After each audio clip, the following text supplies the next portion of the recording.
Hello friends, welcome back to my YouTube channel study hour. आज की इस video में हम साइंस क्लास 6 के एनसीईआरटी के चैप्टर 7 को पढ़ेंगे। इस चैप्टर का नेम है गेटिंग टू नो प्लांट्स, यानी हम इस चैप्टर में प्लांट्स के बारे में पढ़ेंगे, प्लांट्स के डिफरेंट पार्ट्स के बारे में पढ़ेंगे, वो अपना फूड कैसे बनाते हैं, इन सारी चीज़ों के बारे में पढ़ेंगे। तो चलिए चैप्टर स्टार्ट करते हैं। यहाँ पे लिखा हुआ go outside and observe all the plants around you. Do you see that some plants are small, some are big, while some are just patches of green on the soil, some have green leaves while others have reddish one। तो आप अपने आसपास ऐसे बहुत सारे पेड़ों को देखते होंगे जो कुछ छोटे होंगे, कुछ मीडियम साइज़ के और कुछ बहुत ही ज़्यादा बड़े होते हैं। कुछ की पत्तियां हरी होती हैं, कुछ की रेडिश हो गई होती हैं, कुछ में रेड फ्लावर्स होते हैं, कुछ में येलो होते हैं, कुछ में ब्लू, कुछ के फ्लावर्स बड़े होते हैं, कुछ के छोटे होते हैं और शायद किसी किसी पेड़ में फ्लावर्स भी नहीं होते हैं। आप ऐसे प्लांट्स को डेली देखते होंगे अपने घरों में, पार्क में, गार्डन में, स्कूल के प्लेग्राउंड में। तो हमें ये प्लांट के डिफरेंट पार्ट्स के बारे में जानना होगा। हमें जब प्लांट के बारे में पढ़ना होगा कि कैसे ये डिफरेंट तरह के प्लांट्स होते हैं और ये कैसे डिफ्रेंशिएट इनको करना होगा, तो इसके लिए हमें प्लांट के पार्ट के बारे में जानना ज़रूरी है। तो प्लांट में बेसिकली कितने सारे पार्ट होते हैं? स्टेम होते हैं, रूट होती है, लीफ, फ्लावर, फ्रूट, ये सारी चीज़ें होती हैं। आपको इस फिगर में इन सारी चीज़ों को लेबल करना है।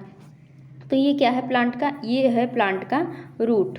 और ये क्या है? लीव्स। लीव्स मीन्स पत्तियाँ। और अगर हम फ्लावर की बात करें तो फ्लावर कहाँ है? फ्लावर इधर साइड में है। ये क्या है? ये हो गया प्लांट का फ्लावर। और ये जो ऊडी सा पार्ट रहता है किसी भी प्लांट में, और जो छोटे प्लांट्स होते हैं उसमें ग्रीनिश ही होता है और बड़े प्लांट में ब्राउन होता है, इसको हम बोलते हैं स्टेम। इसी में से हमारी निकली होती हैं ब्रांचेस। और जो फ्लावर होता है, फ्लावर खिलने से पहले कैसा होता है? बड के फॉर्म में होता है। बड मीन्स कली। तो यहाँ पे हमें 7.1 पे हम देखते हैं, हमें दिया गया है हर्ब्स, श्रब्स एंड ट्रीज। तो हम हर्ब्स, श्रब्स एंड ट्रीज के बारे में बाद में पढ़ेंगे, पहले यहाँ पे एक्टिविटी दी हुई है उसे देखते हैं। Look closely at the stem and branches of plants. आपको बोला गया है कि आप कुछ पेड़ों के ब्रांच को और स्टेम को अच्छे से देखिए। उसके बाद देखिए, आपको पता चलेगा कि कुछ जो प्लांट होते हैं वो बहुत ही स्मॉलर हैं हाइट में, आपसे भी ज़्यादा छोटे हैं, और कुछ होंगे आपके साइज़ के होंगे, आपसे थोड़े से बड़े होंगे, और कुछ पेड़ जो होते हैं बहुत ही ज़्यादा बड़े होते हैं। आप जब पेड़ों के स्टेम की बात करेंगे तो वो क्या होंगे? कुछ पेड़ के आपको जब स्टेम आप लेंगे तो उसको आप ईजिली बेंड कर पाएंगे, यानी कि झुका पाएंगे, क्योंकि वो टेंडर होते हैं। टेंडर मतलब सॉफ्ट या समथिंग, मतलब कि जो आसानी से झुक जाए, हार्ड नहीं होते हैं। और कुछ के जो होते हैं वो बहुत हार्ड होते हैं। Take care that some stem does not break, hug the tall plant to see how thick their stems are. तो आपको ध्यान रखना है कि उनकी स्टेम्स टूटे ना। आपको ऐसे बड़े बड़े जो प्लांट्स होते हैं उनको हग करना है, ताकि आप हग करके समझ सको कि वो पेड़ कितने मोटे हैं, उनकी स्टेम कितनी मोटी है। आपको इस तरह से जो आपने ऑब्जर्वेशन किया उसके बेसिस पे आपको टेबल 7.1 का column first, second and third को फिल करना। आप कॉलम फोर्थ को अभी नहीं फिल करोगे क्योंकि अभी उसके बारे में नहीं बताया गया है। यहाँ पे बोला गया है टोमेटो। टोमेटो का जो प्लांट होता है उसकी हाइट कैसी होती है? शॉर्ट होती है। उसका जो स्टेम होता है वो ग्रीन होता है, और उसकी जो टेंडर होती है, वो जो स्टेम होती है वो बहुत ज़्यादा टेंडर होती है, आसानी से झुक सकती है, थिक नहीं होती है, बिल्कुल भी थिक नहीं होती है, और हार्ड भी नहीं होती है। तो इस तरह से, और जो इसमें स्टेम्स होते हैं वो कहाँ पे होते हैं आपको फिल करना है। बेस से निकले होते हैं, हाइयर अप से, ग्राउंड से बहुत ऊपर निकले होते हैं। तो ग्राउंड से बहुत ऊपर नहीं निकलेंगे क्योंकि पेड़ बहुत छोटा सा होता है। आपको मैंगो ट्री के बारे में लिखना है तो वो बहुत ही ज़्यादा बिग होता है। उसके जो स्टेम होते हैं वो ग्रीनिश बिल्कुल भी नहीं होते, वो ब्राउन और वुडी होते हैं।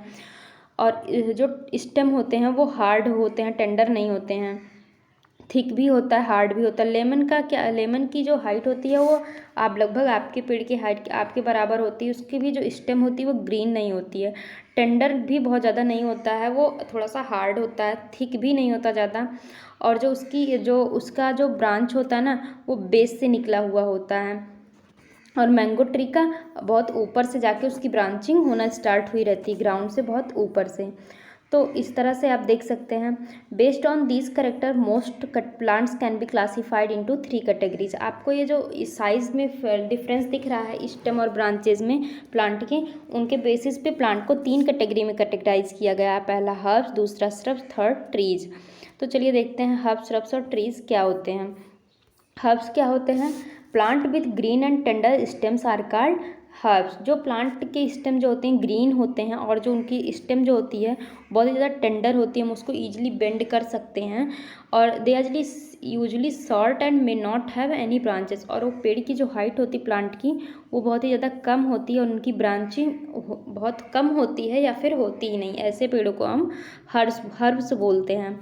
जैसे कि इस फिगर में दिया गया है, ये जो प्लांट है ये क्या है, ये हर्ब्स का एग्जाम्पल है जो कि बहुत ही छोटा है। इसकी स्टेम भी आप ध्यान से देखिए तो ग्रीनिश है और आप इसको ईजिली बेंड भी कर सकते हैं, टेंडर है। और दूसरा सेकंड टाइप है हमारा हर्ब्स। हर्ब्स कैसे होते हैं, उनकी ब्रांचेस जो होती हैं वो स्टेम से बहुत नीचे से ही ब्रांचिंग होना स्टार्ट हो जाती हैं, ग्राउंड लेवल से ही। और जो स्टेम होती है वो थोड़ा सा हर्ब्स की कंपैरिजन में थोड़ा सा हार्ड होते हैं और बहुत ज़्यादा थिक भी नहीं होते हैं, लेकिन थोड़े से होते हैं। इनको हम क्या बोलते हैं, श्रब्स। एग्जाम्पल में जैसे लेमन का पेड़, या फिर ये एग्जाम्पल ये दिखाया गया आपको फिगर में, ये क्या है, ये श्रब्स का एग्जाम्पल है। थर्ड कैटेगरी हमारी आती है ट्रीज़ की, जो कि सबसे बड़े ट्रीज होते हैं, जो सबसे ज़्यादा बड़े होते हैं, जिनकी स्टेम जो होती है वो बहुत ही ज़्यादा हार्ड होती है और बहुत ही ज़्यादा मोटी होती है, थिक होती है। और उनकी जो ब्रांचिंग होती है ना वो अपर पार्ट से होना शुरू करती है, ग्राउंड लेवल से बहुत ऊंचाई से आपको वहाँ पे उसमें ब्रांचिंग देखने को मिलेगी। जैसे कि यहाँ पे देखिए इस पेड़ में ब्रांचिंग यहाँ से होना स्टार्ट हुई है, ग्राउंड लेवल से बिल्कुल नहीं, और इसमें ब्रांचिंग यहाँ से स्टार्ट हो गई है। तो जो पेड़ों में बहुत ऊपर से ब्रांचिंग होना स्टार्ट होती है और जो उनकी स्टेम होती है वो वुडी होती है, ब्राउनिश होती, ग्रीन नहीं होती, थिक होती है, उनको हम क्या बोलते हैं, ट्री बोलते हैं। तो ये हो गया हमारा herbs, shrubs and trees. I hope आपको ये तीनों समझ में आ गया होगा। अब आप कॉलम 4 भी भर सकते हैं टेबल 7.1 का। यहाँ पे हमारा दूसरा जो टाइप बताया गया वो है क्रीपर्स और climbers. Plant with weak stem that can not stand upright but spread on the ground are called creepers. वो प्लांट जिनकी स्टेम्स बहुत ही ज़्यादा वीक होती हैं, इतनी वीक होती हैं कि वो अपने खड़े नहीं हो पाते, वो ग्राउंड पे फैले हुए होते हैं, उनको हम क्या बोलते हैं, क्रीपर्स। जैसे कि हमारे यहाँ फिगर, हमारी बुक में फिगर में ये दिखाया गया है, ये क्या है, ये खरबूजे का प्लांट दिखाया गया है यहाँ पे। आई थिंक ये खरबूजे का प्लांट जो है क्या ज़मीन पे, ग्राउंड पे पूरा फैला हुआ है और इसमें से ये खरबूजा निकला हुआ है। तो ये क्या है, ये क्रीपर्स का एग्जाम्पल है। ये पेड़ जो होते हैं अपने आप पे खड़े नहीं हो पाते हैं और ज़मीन पे फैल जाते हैं क्योंकि इनकी स्टेम्स बहुत ही ज़्यादा वीक होती हैं। दूसरा पार्ट आ गया, दूसरा टाइप आ गया हमारा क्लिम्बर्स का, जिनको एक सपोर्ट की ज़रूरत होती ताकि वो उस पर क्लिम्ब करके यानी चढ़ के ऊपर चले जाएं। इनको एक सपोर्ट की ज़रूरत होती है, इनको हम बोलते हैं क्लिम्बर्स। ये हो गए हमारे क्लिम्बर्स। जैसे इस क्लिम्बर्स का एग्जाम्पल है, ये दिया है जो आपका यहाँ पे एक सपोर्ट सिस्टम दिया हुआ है जिसके ऊपर से वो चढ़ते हुए ऊपर चली जा रही है।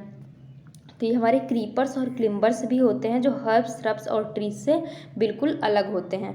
Perhaps there are some plant in our school, at your school और at home that you take care of. Write down the names of any plant, two trees, shrubs, herbs और क्रीपर्स। तो आपको हर्ब्स के, shrubs के और trees के, creepers के, इन सारी चीज़ों के दो दो एग्जाम्पल आपको लिखने हैं जो अभी आपको पता हो। अब हमारी सेकेंड थिंग आती है स्टेम और ब्रांचेस के बाद जो है वो है हमारी स्टेम। सॉरी, बात हो चुकी है, यहाँ पे हम स्टेम के बारे में थोड़ा क्लोजली देंगे। Observe closely the stem of different plant around you, note down different structure part born in the stem. आपको स्टेम क्लोजली देखना और उस स्टेम से क्या क्या चीज़ें निकली होती हैं, कैसे ब्रांचेस निकली होती हैं और बर्ड्स, फ्लावर्स, इन सारी चीज़ों के बारे में पढ़ेंगे क्योंकि सब जो होती हैं वो स्टेम से ही निकली हुई होती हैं। यहाँ पे एक एक्टिविटी दी हुई है जहाँ पे दिया गया कि we would require a glass water, red blue ink and a soft stem. यहाँ पे हमें एक सॉफ्ट स्टेम चाहिए, मतलब कि कोई हर्ब्स का स्टेम हम ले लेते हैं, और एक ग्लास चाहिए, उसमें वाटर चाहिए और रेड या फिर ब्लू इंक चाहिए। आपको करना क्या है कि add a few drop of red blue ink into the water. जो आपने ग्लास में वाटर लिया उसमें रेड फिर या फिर ब्लू इंक को ऐड कर देना, और जो आपने स्टेम लिया है ना उसको आपको नीचे से कट कर देना, ऐसे कट करके निकाल देना है नीचे का पोर्शन, और उसके बाद उसको उस ग्लास में डाल देना। Does the colour appear in the stem. आपको क्या दिखता है, आपने जो रेड इंक डाला था उसका कलर स्टेम में भी दिखाई पड़ने लगा। आप देखेंगे अगर आप उसे कुछ टाइम तक रख देंगे, छोड़ देंगे, तो जो कलर होगा ना वो स्टेम में भी आने लगेगा। आपने अगर रेड इंक डाली होगी तो स्टेम रेड कलर का हो जाएगा, ब्लू कलर डाला होगा तो ब्लू कलर की हो जाएगी। आके आप सोच सकते हैं कि कलर स्टेम में कैसे कैसे घुसा या फिर कैसे पहुंचा।